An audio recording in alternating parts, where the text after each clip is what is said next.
Welcome back to the channel. Hope you guys are doing well. Today's video is going to be kind of a follow-up to a video that I made about 3 months ago. Being alone is great, and that's exactly the problem. While I'm not going to spend too much time recapping that video in this video, some of the highlights of that one were just about how I kind of pulled away from people and stayed to myself post-COVID. I have about 2 or 3 solid friends, but during COVID I had way more, and once the lockdowns happened, I found a lot of peace being by myself and in the silence. And now that so many years have passed by, I kind of set a challenge for myself to be more social and open to connection. And now that it's been a few months since that video, I think it would be a great time to give you guys an update on my experience. And to no one's surprise, it's not fun. I mean, socializing, I knew it was not going to be fun. It was going to be difficult. It was out of my norm, but I never realized how difficult it is. Like, how do you make friends? How do you connect with people that is past small talk? One of the challenges, a part of this challenge, was to not just go back to my old friend group. It's nothing against them, but there was a reason I pulled away, and that's because things didn't really feel mutually beneficial. We all became friends because of a shared hobby, and as I started to grow out of that hobby, it didn't feel as genuine or like it was the same friendship that I made in the beginning. My old friendships were largely based around cars and the world that brought into my life, but once I started to pull away from cars or not really care as much, I saw that the friendship was a little bit flaky and kind of centered around that hobby. So when I pulled away and fell off the map, there was really nobody hitting me up to hang out unless it was convenient for them. So now that I have the option to rebuild my friend group, like at the current moment, I only have about 3 solid friends, and 2 of them are through the online world. Like, I met them playing Call of Duty back in like middle school, and we're still locked in to this day. Going into this, I knew I wasn't going to make any friends like that. That really wasn't my intention, but I wanted to see if being open to the world kind of changed the reality that I was living in, because a lot of people pointed out in the last video that I'm not really somebody who's lonely. I just kind of enjoy being alone, and that there is a difference, and I'd have to agree that there is a major difference. And now that I've separated the two, I realize that making connection is insanely hard regardless of what position you're in. The main issue that I saw, like I mentioned, it was hard to get past small talk, and not because people are boring. The small talk I was having was pretty fun. It kept me on my toes, and the people that I was talking to were interesting. I have to say that right away, that people are interesting. That's never really been the issue. In a world where we say everything is boring, it's kind of easy to lose sight that people live their own lives, and that the headlines that you see might not be the actual things people are focused on. And while my small talk kind of revolved around the headlines sometimes, a lot of it was just people's lives and what they were doing. But after you have small talk, there's really no way to build a lasting connection in any sort. Like, how weird do I look chopping it up with somebody in the grocery line, having a good conversation and saying, yeah bro, let's exchange numbers? I wouldn't exchange numbers with a random person in the grocery store. I wouldn't give my number to a random person that I just met at a cafe. And socializing is easy, but if you're not going to have those repeated interactions, then it doesn't really build into anything. Like, the closest I would say that I've been to making a new connection in these 3 months is probably with the Aldi cashier that I see every Sunday, and that's basically because I see them literally every Sunday. I know that when I go, they're going to be working the register, we're going to chop it up, it's going to be funny, but again, how weird do I look asking the cashier at Aldi to trade phone numbers with me? This all kind of made me feel like I got in over my head. The challenge that I set out seemed pretty easy to accomplish when I said it in the video. People were even asking in the comments like, Ghost, how do you plan on making friends? Where do you go to make friends? And I gave answers like, just volunteer or join a club that has the same hobbies as you, not really considering how that doesn't really equate to friendship. That just puts you around people. The friendship step is something that you can't really control, but you can do your best to help guide down that path. Because I also did try volunteering. I volunteered downtown at a soup kitchen, and yeah, no, not a place to make friends, bro. Everybody's there to help, and that should be the main focus. And I kind of realized that quickly, and nothing against them, but I realized that when I went to go volunteer and do this, that a lot of the people that I was volunteering alongside were like community activists, and the whole time that we were interacting and having conversation, it was essentially just to make sure that I came back and signed up to volunteer again. I don't know, bro. I will say this whole experience has made me feel kind of like a loser.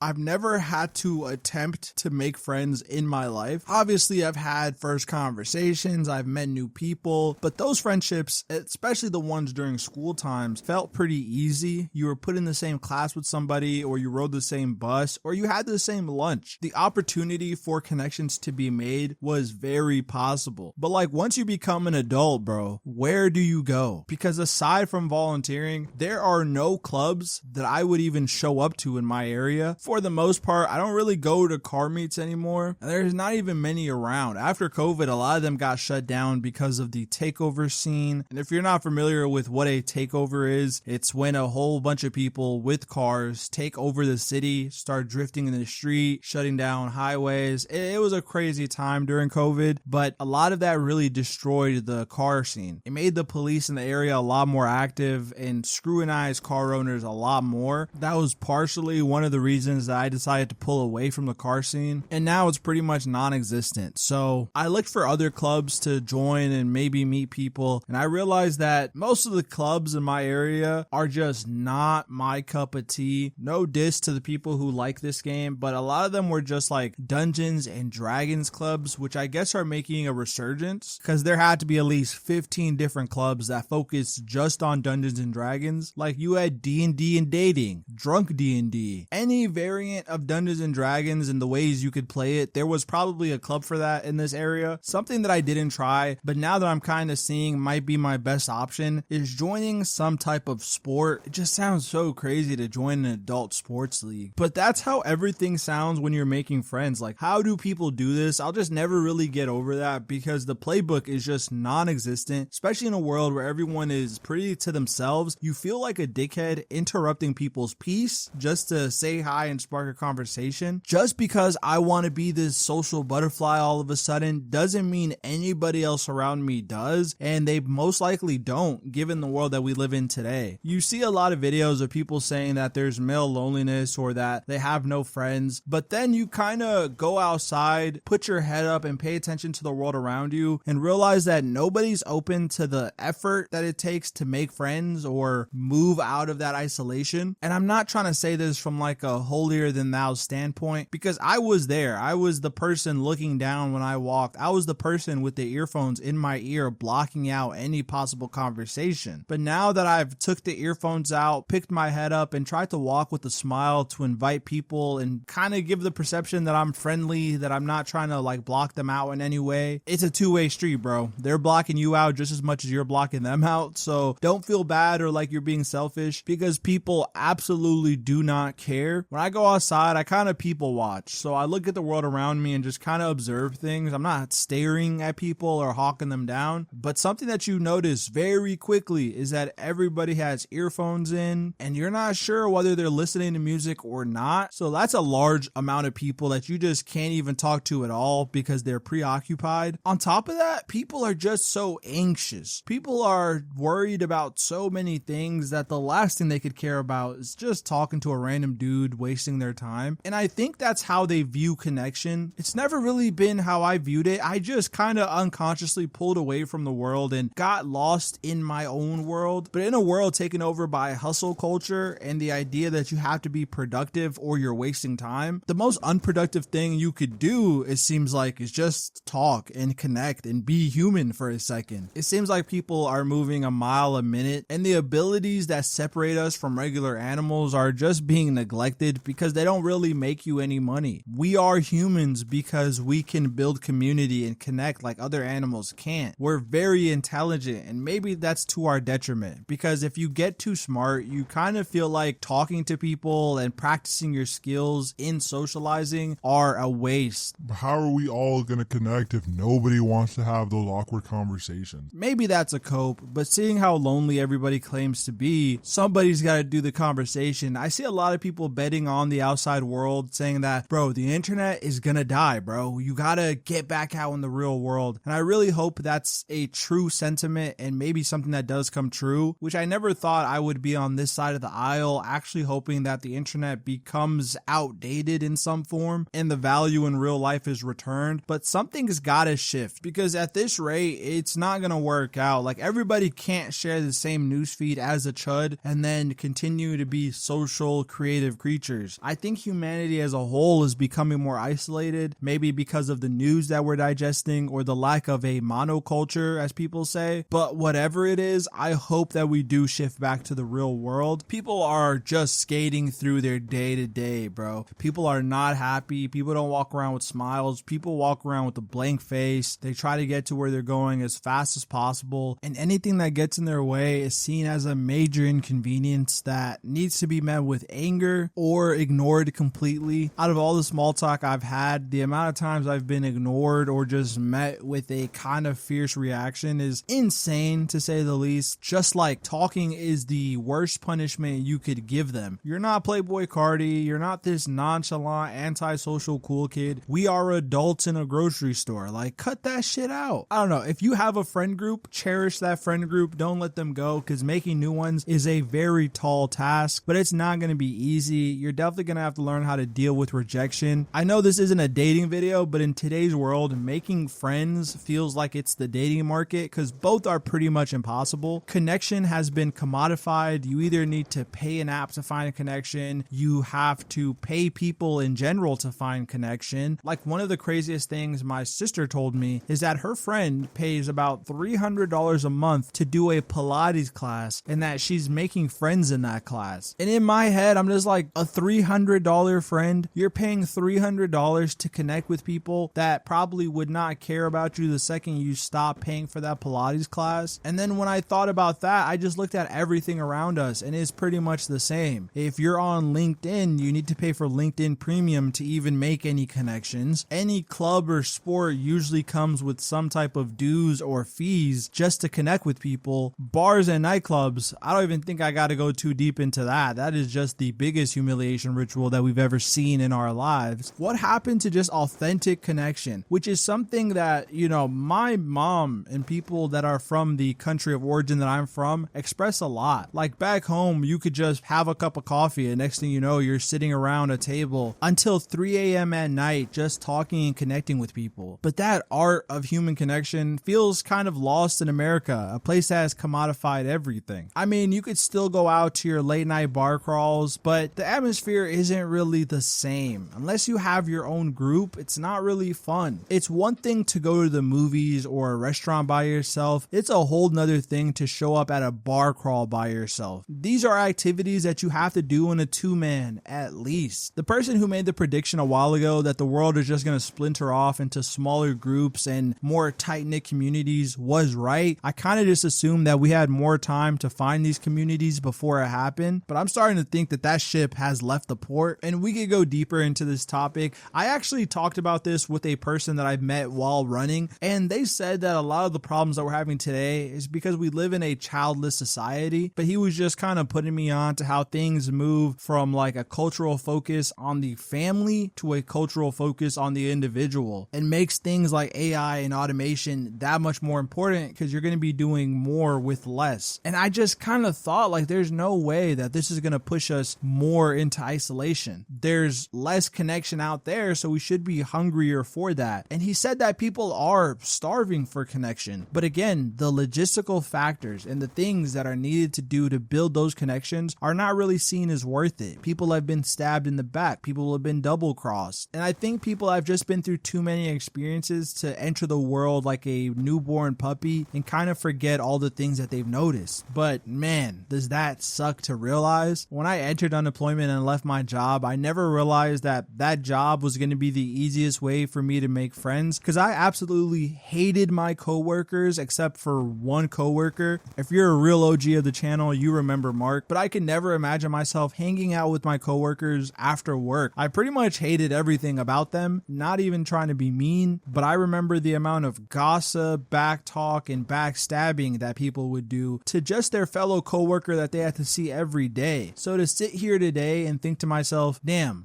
the easiest time in my life recently to make friends was while I worked a job that I hate is a painful realization. And I'm trying my hardest to not accept that as fact and be a little bit more hopeful, optimistic on this field, because this isn't going to be the last video I make. I'm going to still be actively attempting to connect with the world around me. And even though I'm not finding lasting connection or friendships per se, I definitely appreciate the perspective that I'm getting, because it's one based off experience and not just what I think is going on. But I'm also disheartened to find out that what I thought was going on is pretty much what's becoming of my experience. But in conclusion, being alone is great, and that's exactly the problem, because finding connection is hard, and that's not going to change. If you're comfortable alone, that's a skill. If you find comfort in silence, that's also a skill. And I'm not here to change your mind and put yourself out there more. I feel like a lot of the things I said in this video might be a little disheartening to do that, but the reason I'm putting myself through this is to expand my horizons, challenge myself to do something that I'm not familiar with doing. And it's opening my eyes a lot. I hope you could take something away from this video, whether it be positive or not positive, but I wanted to give you guys my real experience, no sugarcoat, no matter how embarrassing that is. I'm 28 trying to make friends. It's a tough road, but it's one that I'm willing to go down, no matter how much of a loser it makes me feel like. But with that being said, let me know your thoughts down below in the comments. I do read the comments. Am I approaching the situation wrong? Should I be doing other things to connect with people, or am I just shit out of luck? If you haven't already, like and subscribe to join the thread. And with that being said, thank you for tuning in. Until next time.